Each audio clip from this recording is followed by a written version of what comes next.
যুগ যুগ ধরে হাত বদল করে চলে আসছে এই চিরচেনা চিংড়ি মাছ দিয়ে পুঁই শাক। চিংড়ি মাছ দিয়ে পুঁই শাক কিন্তু কম বেশি আমরা সবাই ভালো খাই। সেটাকেই স্বাস্থ্যকর উপায়ে আর ঝটপট রান্না করে আজকে দেখাবো। চিংড়ি মাছটা তেলে ভেজে নিয়ে তাতে পাঁচফোড়ন, শুকনো মরিচ, পেঁয়াজ, রসুন একটু ভালো করে লাল লাল করে ভেজে নিয়ে তাতে কাঁঠালের বিচি আর পুঁই শাক, একটা আলু ছোট করে কেটে নেওয়া, সেটা দিয়ে হলুদ, লবণ আর কাঁচা মরিচ দিয়ে 5টা মিনিটের মতন রান্না করে নেব। তারপর একটু নরম হয়ে আসলে ভালো করে উল্টে পাল্টে 5টা মিনিট রান্না করে নেব। ঢাকনাটা কিন্তু পুরো আটকাবেন না, একটু ফাঁকা রাখবেন।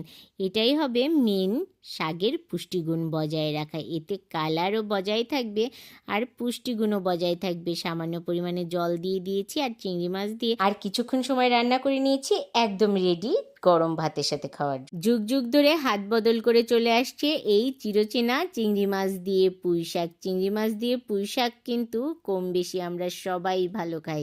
সেটাকেই স্বাস্থ্যকর উপায়ে আর ঝটপট রান্না করে আজকে দেখাবো।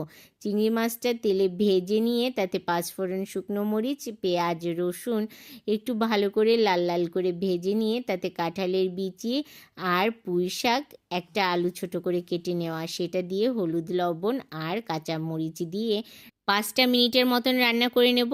তারপর একটু নরম হয়ে আসলে ভালো করে উল্টে পাল্টে 5টা মিনিট রান্না করে নেব। ঢাকনাটা কিন্তু পুরো আটকাবেন না, একটু ফাঁকা রাখবেন। এটাই হবে মেন শাকের পুষ্টিগুণ বজায় রাখা। এতে কালারও বজায় থাকবে আর পুষ্টিগুণও বজায় থাকবে। সামান্য পরিমাণে জল দিয়ে দিয়েছি আর চিংড়ি মাছ দিয়ে আর কিছুক্ষণ সময় রান্না করে নিয়েছি, একদম রেডি গরম ভাতের সাথে খাওয়ার।